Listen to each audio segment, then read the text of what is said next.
ಚಿತ್ರರಂಗದ film producer ಆಗಿ ಮತ್ತು ಡೈರೆಕ್ಟರ್ ಆಗಿ ನಿರ್ವಹಣೆ ಮಾಡಿಕೊಂಡು ಒಂದು ಮೊದಲನೇ ಸಿನಿಮಾ ಮುದುಡಿದ ಅಲೆಗಳು ಆದಷ್ಟು ಬೇಗ ಕನ್ನಡ ಬರ್ತಾ ಇದೆ. ಮುದುಡಿದ ಅಲೆಗಳು ಅದು ಒಂದು ದೊಡ್ಡ ಪ್ರಾಜೆಕ್ಟ್. ಅದು ಸುಮಾರು ಒಂದು 405 ಕೋಟಿ ಖರ್ಚಾಗಿದೆ ಸಿನಿಮಾಗೆ. ಸುಮಾರು ಕಲಾವಿದರಾಗಿದ್ದಾರೆ. ಆ ಕಲಾವಿದರಿಂದ ನಾನು ಒಂದು ಪ್ರೋತ್ಸಾಹ ಮಾಡಿದೆ. ನಮ್ಮ ರಿಯೋ ಪ್ರೊಡಕ್ಷನಿಂದ ಒಂದು ಫಿಲಮ್ ಪ್ರೊಡಕ್ಷನಿಂದ ಪ್ಯಾನಲ್ನ ಮಾಡ್ಬೋದು. ನಾನು ಫಿಲಮ್ ಚೇಂಬರ್ ಮೆಂಬರ್ ಆಗಿ ಮತ್ತು ಪ್ರೊಡ್ಯೂಸರ್ ಅಸೋಸಿಯೇಷನ್ ಮೆಂಬರ್ ಆಗಿ ನನ್ನ ಮೊದಲನೇ ಹೆಜ್ಜೆ ಶ್ರೀ ಅಡಿಗಾಸ್ ಒಂದು ಪ್ಯೂರ್ ವೆಜಿಟೇರಿಯನ್ ಅಂತ ಒಂದು ಸೌತ್ ಇಂಡಿಯಾದಲ್ಲಿ ಫಸ್ಟ್ ಔಟ್ಲೆಟ್ ನಾವು ಓಪನ್ ಮಾಡ್ತಾ ಇದ್ದೀವಿ. ಈ ಸೌತ್ ಇಂಡಿಯಾ ಔಟ್ಲೆಟಲ್ಲಿ ಫಸ್ಟ್ ಪ್ಯೂರ್ ವೆಜಿಟೇರಿಯನ್ ಅಡಿಗಾಸ್ ಏನು ಸ್ಪೆಷಲ್ ಇರುತ್ತೆ, ಪ್ರತಿಯೊಂದು ರವಾ ಇಡ್ಲಿ ಇರ್ಬೋದು, ರವಾ ದೋಸೆ ಇರ್ಬೋದು, ಇಂಥ ರೀತಿಯೆಲ್ಲ ಒಂದು ವಿಧವಾಗಿ ಒಂದು ಉತ್ಪನ್ನವಾದ ಒಂದು ಮಾರ್ಕೆಟಿಗೆ ನಾವು ಮಾಡ್ತಾ ಇದ್ದೀವಿ. ಈ ಮೊದಲನೇ ಔಟ್ಲೆಟಲ್ಲಿ ನಾವು ಆರ್ಡಿನಗರದಲ್ಲಿ ಸ್ಥಾಪನೆ ಮಾಡಿದ್ವಿ. ಸುಮಾರು ಬ್ರಾಂಚ್ ಈಗ ಆದಷ್ಟು ಬೇಗ ರೆಡಿ ಈಗ ಓಪನ್ ಮಾಡ್ತಾ ಇದ್ದೀವಿ. ಕೆಲವು ಬೆಲ್ ರೋಡಲ್ಲಾಗಿ ಮತ್ತು HSR ಲೇಔಟಲ್ಲಿ ಕೆಲವೊಂದು ಸುಮಾರು ಒಂದು 5-6 ಔಟ್ಲೆಟನ್ನು ನಾವು ಓಪನ್ ಮಾಡ್ತಾ ಇದ್ದೀವಿ. ಸೊ ನನ್ನ ಕನಸಿನಲ್ಲಿರುವಂಥ ಒಂದು ಸಿನಿಮಾ ಒಂದು ಪ್ರೊಡ್ಯೂಸರ್ ಆಗಿ ಮಾಡಿರುವಂಥ ಡೈರೆಕ್ಷನ್ ಮಾಡಿರುವಂಥ ಸಿನಿಮಾ ಆದಷ್ಟು ತಲೆಬೇರೆ ಬರ್ತಾ ಇದೆ. ಮತ್ತು ಶ್ರೀ ಅಡಿಗಾಸು ಒಂದು ಸಕ್ಸಸ್ಫುಲ್ ಆಗಿ ಒಂದು ಒಳ್ಳೆ ರೀತಿ ನಮ್ಮ ಯಾರಿಗೂ ತೊಂದರೆ ಆಗದೆ ಒಳ್ಳೆ ರೀತಿ ಒಂದು ಒಳ್ಳೆ ಪದಾರ್ಥ ಸಿಗಲಿ, ಎಲ್ಲರಿಗೂ ಸಿಗಲಿ ಅಂತ ನಾನು ಒಂದು ಹಾರೈಸ್ತಾ ಇದ್ದೀನಿ. ಯಾಕಂದರೆ ಒಂದು ಅನ್ನಪೂರ್ಣೇಶ್ವರಿ ಅಂತ ಹೇಳಿದಾಗ ನಾವು ಹೇಳ್ತಾ ಇದ್ದೀವಿ ಅಂದರೆ ಅದು ಒಂದು ಒಳ್ಳೆ ರೀತಿಯಾಗಿ ಕೊಡಬೇಕಂತ ನಾವು ಒಂದು ಮುಂದೆ ಬಂದಿದ್ದೀವಿ. ಸುಮಾರು ಒಂದು 100 ವೆರೈಟೀಸ್ ನಾವು ಪ್ರಿಪ್ರೇಷನ್ ಮಾಡಿದ್ದೀವಿ. 100 ವೆರೈಟೀಸಲ್ಲಿ ಒಂದು ಟಾಪ್ ವೆರೈಟೀಸ್ ಅಂದರೆ ಶ್ರೀ ಅಡಿಗಾಸ್ ಒಂದು ಔಟ್ಲೆಟ್ ಮಾಡಿದ್ದೀವಿ. ನನ್ನ ಮೊದಲನೇ ಹೆಜ್ಜೆ ಮತ್ತು ಪಾದಾರ್ಪಣೆ ಮಾಡಿರೋ ಒಂದು ಶ್ರೀ ಅಡಿಗಾಸ್ ಒಂದು ಹೋಟೆಲನ್ನು ಸ್ಥಾಪನೆ ಮಾಡಿದ್ದೀನಿ. ಇವತ್ತು ಒಂದು ಇನಾಗ್ರೇಷನ್ ಮಾಡಿದ್ದೀನಿ. ನೆನ್ನೆ ಪೂಜೆ ಆಗಿದೆ. ಇವತ್ತು ಪಬ್ಲಿಕ್ಕಿಗೆ ನಾನು ಅನೌನ್ಸ್ ಮಾಡಿ ಎಲ್ಲರಿಗೂ ಕೊಡ್ತಾ ಇದ್ದೀವಿ. ಇವತ್ತಿನ ದಿವಸ ಫ್ರೀ ಊಟ ಕೊಡ್ತಾ ಇದ್ದೀವಿ ನಾವು. ಅವ್ರಿಗೆ ಯಾವ ರೀತಿ ಅವ್ರಿಗೆ ನಾವು ಟೇಸ್ಟಿಂದ ಹಿಡಿದು ಪ್ರತಿಯೊಂದು ಕ್ವಾಲಿಟಿ ಚೆಕಿಂಗಿಂದ, ಫುಡ್ ಲೈಸೆನ್ಸಿಂದ ಹಿಡಿದು ಪ್ರತಿಯೊಂದು ಎಲ್ಲ ಒಂದು ಕಿಚನಿಂದ ಹಿಡಿದು ಸುಮಾರು ಒಂದು 25 ನಮ್ಮ ಸ್ಟಾಫುಗಳಿದ್ದಾರೆ, ಮ್ಯಾನೇಜರ್ ಆಗಿ ಮತ್ತು ಎಲ್ಲರೂ ಇದ್ದಾರೆ.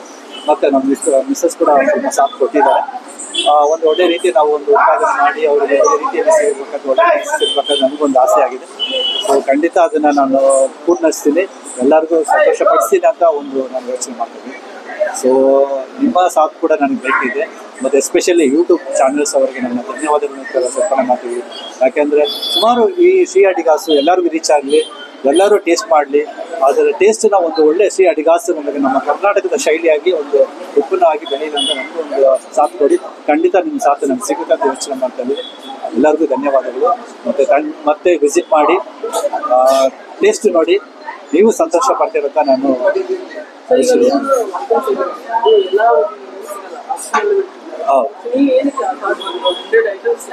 100 ವೆರೈಟೀಸಲ್ಲಿ ಎಲ್ಲರಿಗೂ ಟೇಸ್ಟ್. ಈಗ ಪ್ಲೇನ್ ಮಸಾಲ ದೋಸೆ ಬಿಟ್ಟ ಪೇಪರ್ ಮಸಾಲ ದೋಸೆ, ಪೇಪರ್ ಮಸಾಲ ಒಂದು ಚಿಕ್ಕ ದೋಸೆ, ಅದು ದೊಡ್ಡ ದೋಸೆ ಇರುತ್ತೆ, ಆ ವೆರೈಟಿನ ಕೊಡ್ತೇವೆ. ಮತ್ತು ನಮ್ಮಲ್ಲಿ ಒಂದು ಪುಡಿ ಇಡ್ಲಿ ಅಂತ ಹೇಳ್ತೀವಿ, ಅಡಿಗಾಸ್ ಒಂದು ಸ್ಪೆಷಲ್ ಇಡ್ಲಿ ಮಾಡ್ತಾರೆ. ಆ ಸ್ಪೆಷಲ್ ಇಡ್ಲಿ ಅಂತ ಡಿಫ್ರೆಂಟ್ ಆಗಿರುತ್ತೆ, ಆನಿಯನ್ ಆಗಿ ಮತ್ತು ರಾಗಿ ದೋಸೆ ಆಗಿರ್ಬೋದು. ಆ ಒಂದು ಡಿಫ್ರೆಂಟ್ ಆಗಿ ನಾವು ಅದನ್ನು ನಾವು ಕೊಡ್ತಾ ಇದ್ದೀವಿ. ಎಲ್ಲ ಕಡೆ ವೆರೈಟೀಸ್ ಇದೆ. ನಾವು ಒಂದು ಒಳ್ಳೆ ಅಡಿಗಾಸಲ್ಲಿ ಒಂದು ಟೇಸ್ಟ್ ಕೊಡೋಣ ಅಂತ ಇದು ಮೊದಲನೇ ಔಟ್ಲೆಟ್ ನಾವು ಸ್ಥಾಪನೆ ಮಾಡ್ತೀವಿ. ಹೌದು, ಖಂಡಿತ ಪ್ಲಾನ್ ಇದೆ. ಈಗ ಆದಷ್ಟು ಬೇಗ ನಾವು ಬೆಲ್ ರೋಡ್ ಆಗಿ ಮತ್ತು HSR ಲೇಔಟ್ ಆಗಿ ಕೋರಮಂಗಲದಲ್ಲಿ ಸುಮಾರು ಒಂದು 5 ಬ್ರಾಂಚ್ ಓಪನ್ ಮಾಡೋದಂತ ಯೋಚನೆ ಮಾಡಿದ್ವಿ. ಈಗ ಆಲ್ರೆಡಿ ನಡೀತಾ ಇದೆ ಕೆಲಸಗಳು. ಆದಷ್ಟು ಬೇಗ ಒಂದು ನೆಕ್ಸ್ಟ್ ಮಂತಲ್ಲಿ ಇನ್ನೊಂದು 2-3 ಔಟ್ಲೆಟ್ ಓಪನ್ ಆಗುತ್ತೆ.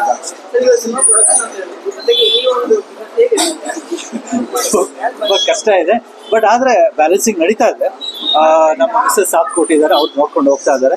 ಸೊ ಸಿನಿಮಾ ಬಗ್ಗೆ ಹೇಳಕ್ಕೆ ಹೋದರೆ ಭಾಳ ಕಷ್ಟ ಇದೆ. ಸಿನಿಮಾ ಒಂದು ನಮ್ಮ ಕರ್ನಾಟಕ ಚಿತ್ರರಂಗದಲ್ಲಿ ಹೇಳೋದಾದ್ರೆ ಕಾಂತಾರ ಸಿನಿಮಾ ಈಗ ಆಲ್ರೆಡಿ ಸಕ್ಸಸ್ಫುಲ್ ಆಗಿದೆ. ಒಂದು 500,000 ಕೋಟಿ ಒಂದು ದಾಟಿ ಮುಂದೆ ಹೋಗ್ತಾ ಇದೆ. ಖಂಡಿತ ನಮ್ಮ ಕನ್ನಡ ಚಿತ್ರದಲ್ಲಿ ಒಂದು ಒಳ್ಳೆ ಪ್ರತಿಭೆಗಳ ಹುಡುಕಿ ನಾವು ಒಂದು ಸಾಥ್ ಕೊಟ್ಟಿದ್ದೀವಿ. ನಾವು ಸಿನಿಮಾದಲ್ಲಿ ಎಸ್ ನಾರಾಯಣ್ ಮಗ ಆಗಿರೋ ಪಂಕಜ್ ನಾರಾಯಣ್ ಕೂಡ ಇದ್ದಾರೆ, ಪಾವಣ ಗೌಡ ಇದ್ದಾರೆ, ಶೋಭರಾಜ್ ಇದ್ದಾರೆ, ಸುಮಾರು ಕಲಾವಿದರು, ರಮೇಶ್ ಭಟ್ ಆಗಿ, ಹರ್ಷಿಕಾ ಪೂನಚ್ ಆಗಲಿ, ಸುಮಾರು ಕಲಾವಿದರಾಗಿದ್ದಾರೆ. ಸುಮಾರು ಬಂಡವಾಳ ಹಾಕಿದ್ದೀವಿ ಅಂದರೆ ಖಂಡಿತ ಅದು ಸಕ್ಸಸ್ಫುಲ್ ಆಗುತ್ತೆ. ಮತ್ತು ಇದರಲ್ಲಿ ಅನುಮಾನ್ ಮಲಿಕ್ ಸಾಂಗ್ ಆಗಲಿ, ಸೋನಿ ನಿಗಮ್ ಆಗಲಿ, ಮತ್ತು ಕಾಶ್ಮೀರಲ್ಲಿ ಒಂದೊಂದು ಒಳ್ಳೊಳ್ಳೆ ಲೊಕೇಶನ್ ನಾವು ಶೂಟ್ ಮಾಡಿದ್ದೀವಿ. ಇದನ್ನು ನಾವು ಅಡಿಗಾಸ್ ಒಂದು ಒಳ್ಳೆ ಇದು ಕೂಡ ಒಂದು ಸ್ಟೆಪ್ ಅಂಡ್ ಸ್ಟೋನ್ ಅಂತ ಹೇಳ್ಬೇಕು. ನನಗೊಂದು ಅಡಿಗಾಸ್ ಅಂದರೆ ಒಂದು ಸ್ಪೆಷಲ್ ಆಗಿ ಮೂವ್ಮೆಂಟ್ ಆಗುತ್ತೆ ನನ್ನ ಲೈಫಲ್ಲಿ ಕೆರಿಯರಲ್ಲಿ. ಅದನ್ನು ಥ್ಯಾಂಕ್ ಯು ಸರ್. ನಾವು ಶ್ರೀ ಅಡಿಗಾಸ್ ಅಂತ ಒಂದು ಹೊಸ ಕಾನ್ಸೆಪ್ಟಲ್ಲಿ ಇವತ್ತು ಔಟ್ಲೆಟ್ ಓಪನ್ ಮಾಡಿದ್ದೀವಿ. ಸೊ ನಮ್ಮ ಇಂಟೆನ್ಷನ್ ಏನು ಅಂತಂದರೆ ಒಂದು ಹೆಲ್ದಿ ಫುಡ್ ಒಂದು ಮನೆ ತರದ ಊಟ, ಒಂದು ಟೇಸ್ಟಿ ಆಗಿರೋದು. ಯಾಕಂದ್ರೆ ನವಡೇಸ್ ಎಲ್ಲ ಕಡೆ ನೋಡ್ತಾ ಇದೀವಿ ಫುಡ್ ಅಲ್ಲಿ ಅದು ಇದು, ಮತ್ತೆ ಮಕ್ಳನ್ನ ಆಚೆ ಕರ್ಕೊಂಡು ಬಂದು ತಿನ್ಸೋದು ಒಂದು ಹೆದರಿಕೆ ಆಗ್ತಾ ಇರುತ್ತೆ ಪೇರೆಂಟ್ಸ್ಗೆ. ಬಿಕಾಸ್ ನಾನು ಒಂದು ಪೇರೆಂಟ್, ನಾನೊಂದು ಹೋಟೆಲ್ಗೆ ಹೋಗ್ಬೇಕಾದ್ರೂ ಒಂದು 10 ಸರಿ ಯೋಚನೆ ಮಾಡ್ತೀನಿ. ಸೊ ಇಲ್ಲಿ ಶ್ರೀ ಅಡಿಗಾಸ್ ಅನ್ನೋದು ಬರೋರಿಗೆ ಯಾರಿಗೂ ಆ ಯೋಚನೆ ಇರಬಾರ್ದು.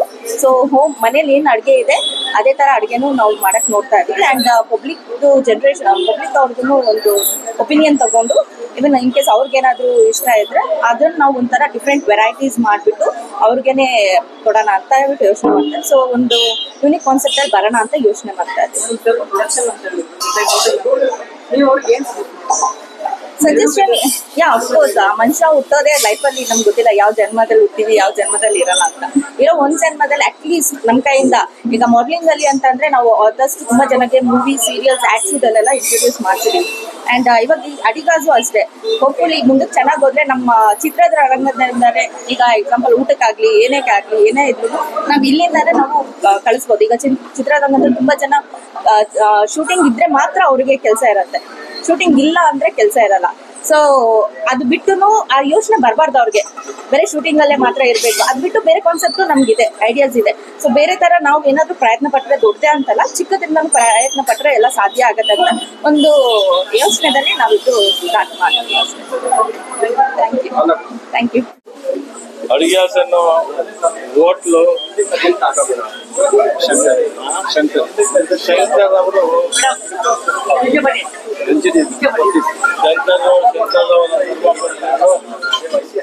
ಈ ಶಾಖೆನ ಓಪನ್ ಮಾಡೋದಕ್ಕೆ ಕರೆದಿದ್ರು. ಸಂತೋಷವಾಗಿ ದೀಪ ಬೆಳೆಸುವ ಮುಖಾಂತರ ಇನಾಗರೇಷನ್ ಮಾಡಿದ್ದೇನೆ. ಇದು ನಿರಂತರವಾಗಿ ಯಶಸ್ವಿಯಾಗಿ ನಡೀಲಿ ಮತ್ತು ಯಾವುದೇ ರೀತಿ ತೊಡಕುಗಳಿಲ್ಲಂತೆ ಇಡೀ ವರ್ಷ ಕೂಡ ಹೊಸ ಹೋಟೆಲ್ಗಳನ್ನ ಮಾಡುವಂತ ಶಕ್ತಿ ಆ ಭಗವಂತ ಅವರು ಕರುಣಿಸ್ಲಿ ಅಂತ ನಾನು ಭಗವಂತನಲ್ಲಿ ಪ್ರಾರ್ಥನೆ ಮಾಡ್ತೇನೆ. ಅದೇ ರೀತಿ ದೀಪಾವಳಿ ಸಮಯ, ದೀಪ ಬೆಳಗೋದ್ರ ಮುಖಾಂತರ ಈ ಒಂದು ಹೋಟೆಲ್ ಇನಾಗ್ರೇಷನ್ ಮಾಡಿದ್ದೀವಿ. ನಿರಂತರವಾಗಿ ಆ ಜ್ಯೋತಿ ಬೆಳಗೋ ರೀತಿ ಬೆಳಗಲಿ ಅಂತ ಹೇಳಿ ಕೂಡ ಹಾರೈಸ್ತೀನಿ. ಮತ್ತೊಮ್ಮೆ ಎಲ್ಲರಿಗೂ ದೀಪಾವಳಿ ಹಬ್ಬದ ಶುಭಾಶಯಗಳು. ತಮ್ಮೆಲ್ಲರಿಗೂ ದೇವರು ಆರೋಗ್ಯ ಕೊಟ್ಟು ಎಲ್ಲರಿಗೂ ಕೂಡ ಸಂಪತ್ತನ್ನು ಕೊಟ್ಟು ಯಾವುದೇ ಕ್ರೋಧ, ಮತ್ಸರ, ದ್ವೇಷ, ಅಸೂಯೆ ಇಲ್ಲದೆ ಎಲ್ಲರೂ ಪ್ರೀತಿಯಿಂದ ಮಾಡುವಂತ ಶಕ್ತಿ ಆ ದೇವಿ ಕರುಣಿಸ್ಲಿ ಅಂತ ಹೇಳಿ ದೇವಿಯಲ್ಲಿ ಪ್ರಾರ್ಥನೆ ಮಾಡ್ತೇನೆ. ಈ ಹೋಟ್ಲು ಯಶಸ್ವಿಯಾಗಿ ನಡೀಲಿ.